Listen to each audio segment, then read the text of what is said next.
kid, you get asked this one particular question a lot. It really gets kind of annoying. What do you want to be when you grow up? Now, adults are hoping for answers like, I want to be an astronaut, or I want to be a neurosurgeon. You adults and your imaginations. Kids, they're most likely to answer with pro skateboarder, surfer, or Minecraft player. I asked my little brother and he said, seriously, dude, I'm 10. I have no idea. Probably a pro skier. Let's go get some ice cream. See, us kids are going to answer with something we're stoked on, what we think is cool, what we have experience with. And that's typically the opposite of what adults want to hear. But if you ask a little kid, sometimes you'll get the best answer. Something so simple, so obvious, and really profound. When I grow up, I want to be happy. For me, when I grow up, I want to continue to be happy, like I am now. I'm stoked to be here at TEDx. I've been watching TED videos for as long as I can remember, but I never thought I'd make it on stage here so soon. I just became a teenager. And like most teenage boys, I spend most of my time wondering, how did my room get so messy all on its own? Did I take a shower today? And the most perplexing of all, how do I get girls to like me? Neuroscientists say that the teenage brain's pretty weird. Our prefrontal cortex is underdeveloped, but we actually have more neurons than adults, which is why we can be so creative and impulsive and moody and get bummed out. But what bums me out is to know that a lot of kids today are just wishing to be happy, to be healthy, to be safe, not bullied, and be loved for who they are. So it seems to me when adults say, what do you want to be when you grow up? They just assume that you'll automatically be happy and healthy. But maybe that's not the case. Go to school, go to college, get a job, get married, boom. Then you'll be happy, right? We don't seem to make learning how to be happy and healthy a priority in our schools. It's separate from schools. And for some kids, it doesn't exist at all. But what if we didn't make it separate? What if we based education on the study and practice of being happy and healthy? Because that's what it is, a practice, and a simple practice at that. Education is important, but why is being happy and healthy not considered education? I just don't get it. So I've been studying the science of being happy and healthy. It really comes down to practicing these 8 things: exercise, diet, nutrition, time in nature, contribution, service to others, relationships, recreation, relaxation and stress management, and religious or spiritual involvement. Yes, got that one. So these 8 things come from Dr. Roger Walsh. He calls them therapeutic lifestyle changes, or TLCs for short. He's a scientist that studies how to be happy and healthy. In researching this talk, I got a chance to ask him a few questions like, do you think that our schools today are making these 8 TLCs a priority? His response was no surprise. It was essentially no. But he did say that many people do try to get this kind of education outside of the traditional arena, through reading and practices such as meditation or yoga. But what I thought was his best response was that much of education is oriented, for better or worse, towards making a living rather than making a life. In 2006, Sir Ken Robinson gave the most popular TED Talk of all time, Schools Kill Creativity. His message is that creativity is as important as literacy, and we should treat it with the same status. A lot of parents watch those videos. Some of those parents, like mine, counted it as one of the reasons they felt confident to pull their kids from traditional school, to try something different.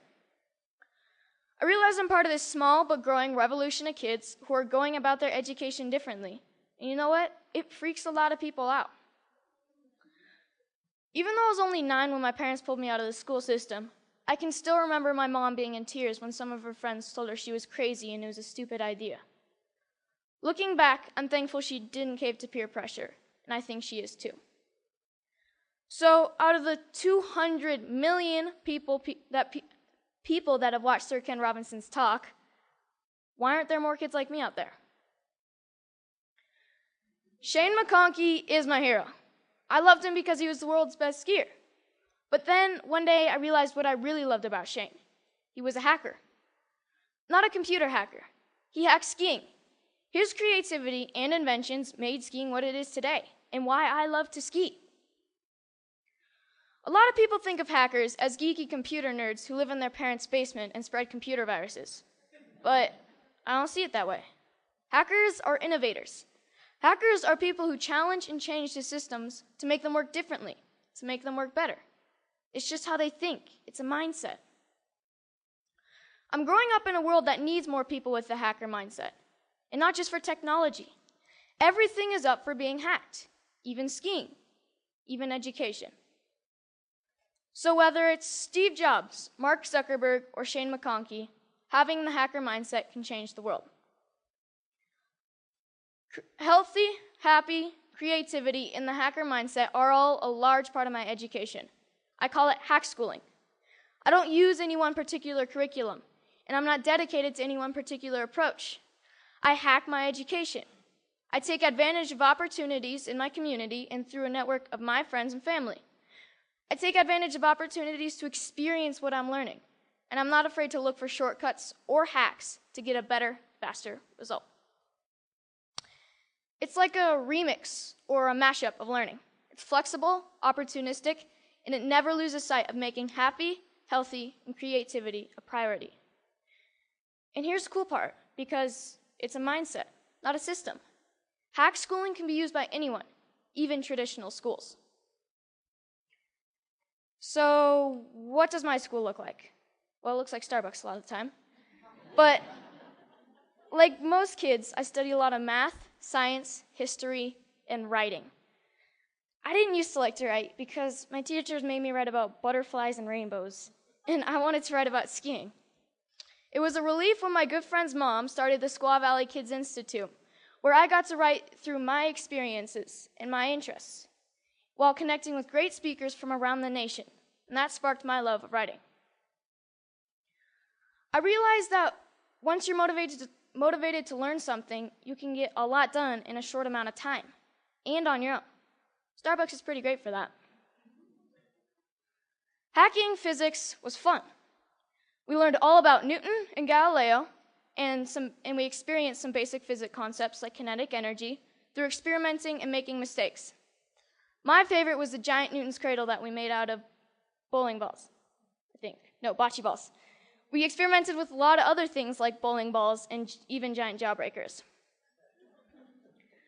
Project Discovery's ropes course is awesome and slightly stressful.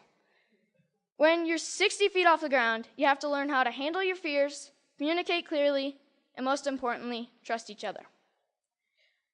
Community organizations play a big part in my education. At High Fives Foundation's Basics program, being aware and safe in critical situations, we spent a day with the Squaw Valley Ski Patrol to learn more about mountain safety. Then the next day, we switched to science of snow, weather, and avalanches.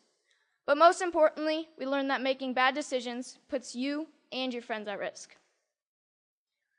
Young Chautauqua brings history to life. You study a famous character in history until you can stand on stage and perform as that character and answer any question about their lifetime. In this photo, you see Al Capone and Bob Marley getting grilled with questions at the historical Piper's Opera House in Virginia City, the same stage where Harry Houdini got his start. Time in nature is really important to me. It's calm, quiet, and I get to just log out of reality. I spend 1 day a week outside all day. At my Foxwalker classes, our goal is to be able to survive in the wilderness with just a knife. We learn to listen to nature. We learn to sense our surroundings. And I've gained a spiritual connection to nature that I never knew existed.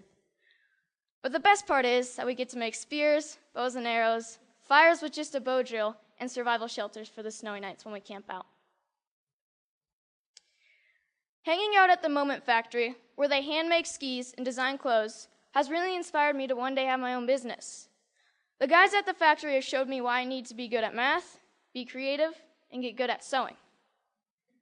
So I got an internship at Big Truck Brand to get better at design and sewing. Between fetching lunch, scrubbing toilets, and breaking their vacuum cleaner, I'm getting to contribute to clothing design, customizing hats, and selling them. The people who work there are happy, healthy, creative, and stoked to be doing what they're doing. This is by far my favorite class. So this is where I'm really happy. Powder days. And it's a good metaphor for my life, my education, my hack schooling. If everyone skied this mountain, like most people think of education, everyone would be skiing the same line, probably the safest, and most of the powder would go untouched. I look at this and see 1,000 possibilities. Dropping the cornice, shredding the spine, looking for a tranny from cliff to cliff.